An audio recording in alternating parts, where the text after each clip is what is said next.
Hi, I'm John Newman and this is the record that changed my life. This is Otis Redding Otis Blue.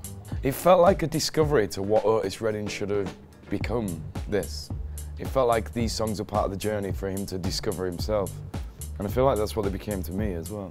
I went through a really tough time where I lost one of my best friends, and in that period I learned that music was for releasing something different to singing down the phone to girls to get them to like me. And I went into the library of Leeds College of Music and I said, I need something that's going to change my life, essentially. And I went around with the librarian and we picked that out. So that's how a kid from North Yorkshire, the middle of Settle, discovers Otis Redding, I guess, which is a very different kind of world. But it's weird as well because before that I was listening to like house music and stuff like that, so it was a bit of a curveball to pick up on this, but I think that's why this record and the discovery of Otis Redding and Stax made such a big impact on my life, because I was not oblivious to it, but it was a new thing for me. Before it was just mum's music and it was like, oh God, it's doing my head in, it's waking me up, you know. It was quite a emotional time. As I said, I'd lost two of my best friends in one car accident, and I'd just gotten to Leeds and I was experimenting with my life and my mental state wasn't great. I needed something to fix me up that wasn't a negative thing, something that sent me into a worse spiral, and I needed positive in my life, and music was doing that to me. I'd started discovering that I was finding my rawest format of me and releasing what I needed to into music. And it was this album that influenced that. And the first impression, the first feeling that I got was, I remember was genuinely excited to find something that was going to help me move forward with my life a little bit more, that wasn't late nights and benders. I remember walking home, kind of kicking my old dirty pumps along the floor, thinking, I'm very excited to listen to this. So I walk into my flat that's got plates covered in 10 days old food and mould everywhere, and it was a tiny little studio flat, and cigarette butts everywhere and booze everywhere, and I kind of locked the door and went back into my little igloo and put this on. And it was something that instantly inspired me, both in a way for music and for my personal life. I mean, songs like A Change Is Gonna Come, it's such a, people might call it a depressing song or an emotive song, but the positivity from taking negativity within a song, this is one of the key things that I brought into my music. It's been a long time coming, but I know change has gotta come now. Ooh, yes it is. In this song, A Change Is Gonna Come, originally by Sam Cooke, covered by Otis, it was basically the idea of talking about the negativity of a subject and flipping it into a positive was so much more powerful than just being negative or just being positive. And that was a key thing that then came into my music. If you listen to my songs now after I've explained this formula, you'll realise why my choruses sound so positive, because I'm so mardy and boring in the verses talking about negative subjects and how I'm the broken one and everything like that. So that taught me that. It really was a life-changing record in that sort of way for me, both professionally, musically, and definitely personally. But again, I love the Sam Cooke version, but then I obviously did that song and this version of it changed.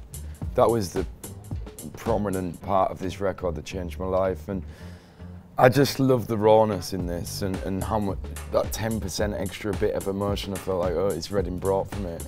A lot of these songs I generally thought was original until I started discovering music, and that's a sign that somebody's taken them songs and made them their own and covered up that fact that it might be somebody else's song. Generally felt like he recorded this for a reason, not for a cover. Do you know what I mean? He didn't record it as a karaoke thing on a Saturday night. The one that I think's really intriguing is Old Man Trouble. It talks about him suffering from old age problems almost. He's 26 years old and I find it really amazing, but for me it made me start thinking of, I was also going through a time where I was losing that older generation of my family. I related to the insight of what my grandfather must feel on the decline almost to his life, to lose to lose everything he was being able to do as a young lad and stuff like that. That's how I related to that. Oh man, trouble, leave me alone. Go find you someone else to pick on. Loving You for Too Long is one of the greatest love songs that I've ever heard in my life, and it's absolutely stunning and incredible. I think the amazing thing about this album is that it's just so good. It's an album. We've seen it's a bit like a covers album, but then just the variation, how it's structured, is a pure album. You go from a passionate beginning to then an upbeat song to then another passionate song to then chills out a bit and then really beautiful love song, and then it picks up the vibe again, and then it's got a nice chirpy one. You know, it's got everything you'd want from a good Michael Jackson album almost. I think it's hard because the album, how did it affect music? It was a part of a movement. I think it's more about the movement than this album in particular, and I think it's more about Stax and what was going on at Stax. I mean, Stax was absolutely huge for the black movement, and there's these incredible stories where, you know, they were mixing white and black artists. They were doing the same at Motown, but in Stax they kind of got ransacked by lots of disgusting white men with guns, and who started blowing the place up because they disagreed with what they were doing so much in there. The day after that, they continued to make music. I think it was so powerful. The Motown movement, it was so funny. Motown, Stax, Atlantic, Muscle Shoals, they were all battling each other, but really they were all aiming for the same thing, and that was to lose segregation, to be able to release music freely and not have a problem. Marvin Gaye was a huge big part of that movement coming from Motown. Everyone was.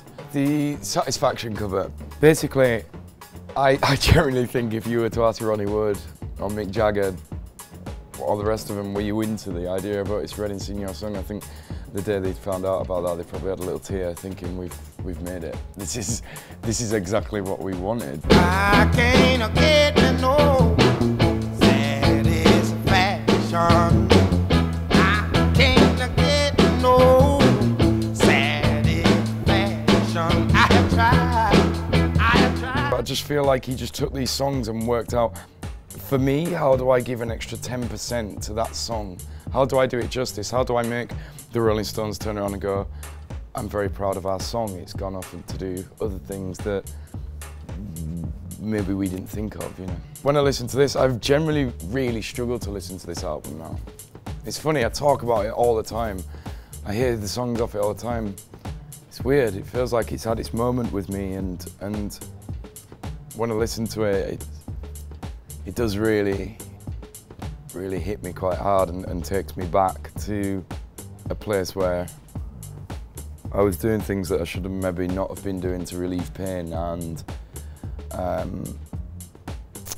being a night owl the whole time. But it was quite a dark time for me. I was, you know, it wasn't that I was doing it, you know, I just sit and get out my head by myself in my flat just to try and get over losing my two best friends, but that didn't work, but this did.